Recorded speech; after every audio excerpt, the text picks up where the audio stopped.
Bueno, pues ya estamos en la casa de Taufik. Así la voy a llamar, ya te lo dije el otro día y así se va a quedar. Solo te faltan los dulces morunos, que a mí me encantan.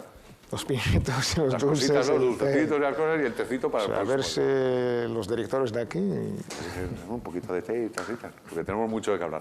Bueno, Taufik, está de actualidad la corrupción. Ya no solo en España, sino un poco a nivel general. Hay muchos escándalos en Francia, en Italia, en el Fondo Monetario Internacional. Se habla mucho de corrupción. ¿Qué está pasando? ¿Por qué se dan tantos casos? ¿Por qué ahora mismo hay tan... Siempre ha habido, ¿no? Pero ¿por qué ahora está tan manifiesto?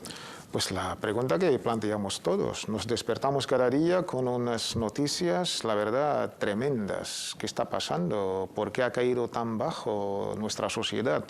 ¿Qué está pasando en la sociedad de, digamos, el siglo XXI? Yo creo que estos índices de los 1.700 casos registrados, según el Consejo del Poder Judicial, 1.700 casos de corrupción, solamente 500 están imputados. Ya no me preguntas cuántas personas están en la cárcel. Eso debe ser.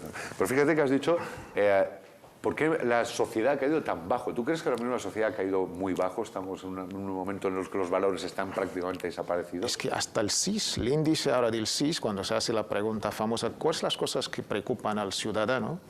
En este caso, la corrupción es la segunda, después del paro.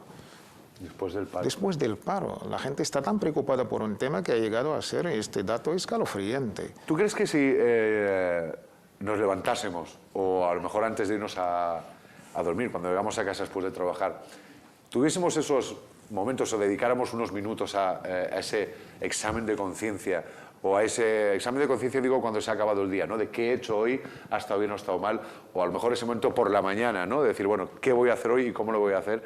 ¿Crees que si le dedicásemos tiempo a eso, a esa parte espiritual, algo cambiaría las cosas? Pues tú lo has dicho muy bien, esta parte espiritual es la que está ausente. La parte espiritual del ser humano es lo que ahora estamos pagando esta factura tan alta. La sociedad, digamos, solamente le ha importado la parte material del ser humano, la parte, digamos, en una sociedad capitalista, salvaje, una sociedad de consumo. ¿Qué es lo que interesa al ser humano? Solamente ganar, ganar, y productos y un número más. Es que por eso decía que no tenemos tiempo, nos levantamos, nos subimos al coche, nos vamos a trabajar, o sea, no paramos a pensar. No, la conciencia, la parte espiritual, los valores morales, éticos, que antes la religión pues jugaba este papel tan importante. ¿Tú crees que esa manera de vivir así, en la que no se nos deja tiempo para pensar? Porque luego también es verdad que cuando llegas a casa y tienes un rato libre, inmediatamente te conectas a la tele y es, pues ya sabes, ¿no? Un ir y venir de cosas banales que en realidad no nos están quitando el tiempo para la reflexión. ¿Tú crees que eso es una estrategia o algo que le viene bien a alguien? No, es que la vida misma, ya somos un producto más en esta sociedad de consumo. La sociedad con este, digamos, nivel frenético no te deja estos tiempos de meditar, de rectificar, de pensar, de incluso pues, satisfacer tus necesidades espirituales. Y de ahí, los medios de comunicación, la vida misma, pues ya incluso te sientas como un esclavo incluso de la vida capital de esta sociedad de consumo. Eso era antes, porque yo creo que también el truco está en que no nos sentimos como esclavos. Cuando lo piensas, sí, te das cuenta y dices, estoy esclavizado, pero a bote pronto uno no una se siente esclavitud esclavo. En el sentido del materialismo. Dependemos del fin del mes, de la cuenta bancaria, del coche, de los hijos, de la vida, de la compra.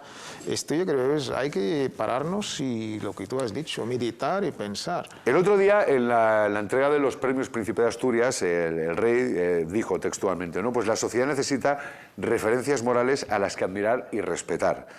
Principios éticos que reconocer y observar, necesita valores cívicos que preservar y fomentar.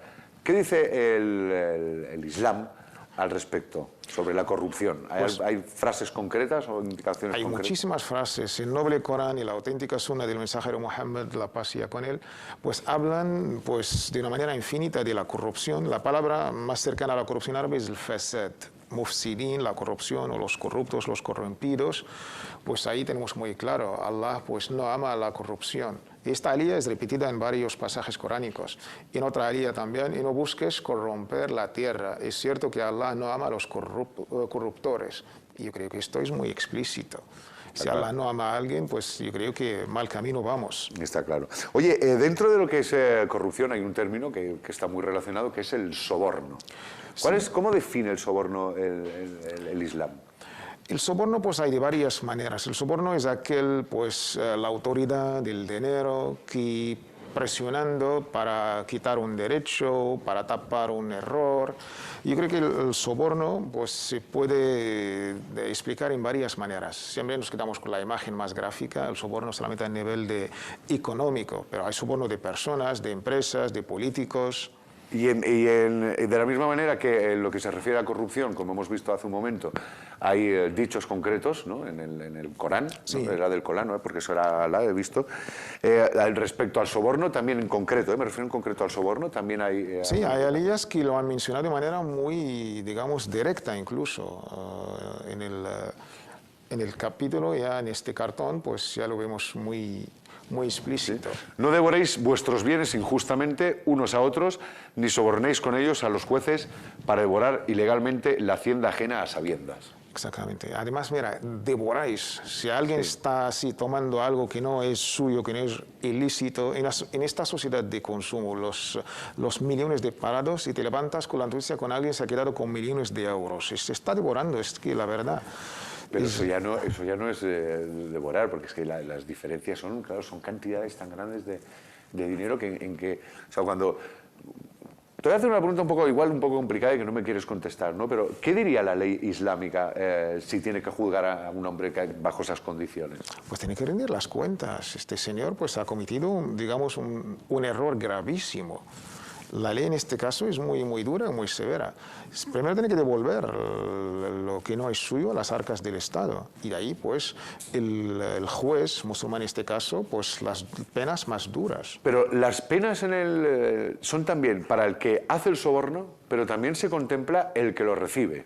Y ¿no? el tercero, quien está haciendo de intermediario. Y quien está haciendo de intermediario. Sí, ¿no? las tres. Tenemos un dicho famoso de nuestro mensajero, un hadith del mensajero Muhammad sallallahu alaihi wasallam, la paz sea con él. Pues, creo que lo vamos a subir también, que mientras lo cuentas creo que lo vamos a ver. Sí, Allah pues, ha maldecido a los tres. Pues el soborno es un pecado mayor. ¿Por qué? Porque según el hadith de nuestro amado y querido mensajero Muhammad, la paz sea con él, el mensajero de Alá maldijo al que da el soborno y a la persona sobornada. Que aquí hay una palabra muy importante, ¿no? Porque cuando dentro del Corán se ve la palabra maldita o maldijo, supone que es indica que es un pecado grave, ¿no? Correcto. Si tú encuentras la palabra maldición en el Corán o en la Sunna, la auténtica Sunna del mensajero, significa que es un pecado capital, que es un pecado mayor. O sea, que en este caso el soborno... es gravísimo. Es un pecado gravísimo. Sí, pues penalizado en esta vida por el juez y también lo peor en la otra vida. O sea, que aunque lo pagues aquí, luego te toca también pagarlo ahí. Sí. Bueno, o sea, que como decías, es una pena severa, muy severa. Severísima. Es difícil, a veces puede resultar complicado diferenciar soborno y regalo, porque a fin de cuentas, ¿no? Yo te estoy dando una cosa y puedo fingir o simular que no te la estoy dando porque quiero conseguir una cosa clara, sino que te la estoy dando porque yo quiero, con el fin de ganarme, pues bueno, tu favor o lo que sea. ¿Cómo se establece la diferencia entre soborno y regalo? La diferencia, estamos hablando en el contexto normal entre tú y yo o entre una empresa y un gobernador, digamos. Si se trata de un gobernador que tiene una autoridad política o un poder, ya no le van a regalar algo por sus ojos, digamos. Lo van a regalar para recibir algo en cambio. En esto, en Islam, es totalmente prohibido.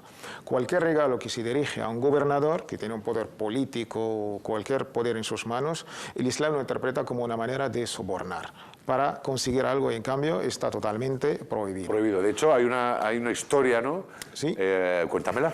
Que tú me has dicho, léela, Alonso, pero yo prefiero que me la cuentes tú a mí que se la cuentes a la gente. Sí, la historia es un hecho real que ha pasado durante la vida del profeta Mohammed, la paz sea con él. Mohammed, cuando ya era como presidente de la ciudad-estado, en Medina era la capital, y después ahí designaba a gobernadores en las zonas que ha conquistado. O sea, como si uno, para que la gente entienda, vive en Madrid y haces un... Sí, Mohammed era el presidente de España, para entendernos, de esta república, y su gobernador en Andalucía, para entendernos, pues una de sus funciones es recaudar los impuestos. Al final del año, pues al traer estos impuestos a la capital, al Medina, pues vino y dijo, esto es para mí y esto es para las arcas del Estado. Y ahí se enfadó nuestro mensajero, Mohammed, la paz sea con él, incluso se levantó en el púlpito para decir unas cuantas palabras.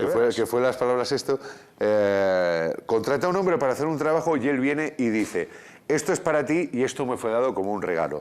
Y entonces dice, ¿por qué no permanecía en la casa de su padre o la casa de su madre para ver si le llegaban regalos o no? Como queriendo decir, ese regalo te lo han hecho, que es un poco como decir, ¿eres tonto o qué te pasa? ¿No? Perdón, ¿no? Con todo el respeto. Claro, este regalo no es un regalo, es un soborno. Te lo han hecho porque eres un presidente, eres un jefe, tienes un poder para recibir algo en cambio.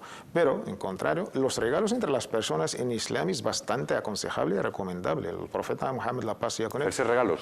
hacerse regalos para así habrá pues amor, cariño entre vosotros. En un famoso hadith nos ordena al profeta hacer regalos. Tahadu tahabu. Hacer regalos así seréis pues os vais a amar entre vosotros. Que es una manera de pues hacer las paces. Pero sin que haya una intención detrás, una intención clara. Sobre todo la intención. Esta intención y más en el contexto que estamos viviendo hoy. Oye, me ha llamado mucho la atención en la historia esta del profeta, que cuando se enfada dices que sube al púlpito y se lo cuenta a todo el mundo. ¿Esa era una práctica habitual? Cuando había algo que todo el mundo tenía que saber. Claro, porque algo... hay un mensaje. Este mensaje, mira, hasta hoy estamos disfrutando los beneficios de este mensaje. Si no hubiera las palabras del profeta, podría pasar como una anécdota y ya se ha olvidado en los libros de la historia. Es importante subir allí y decir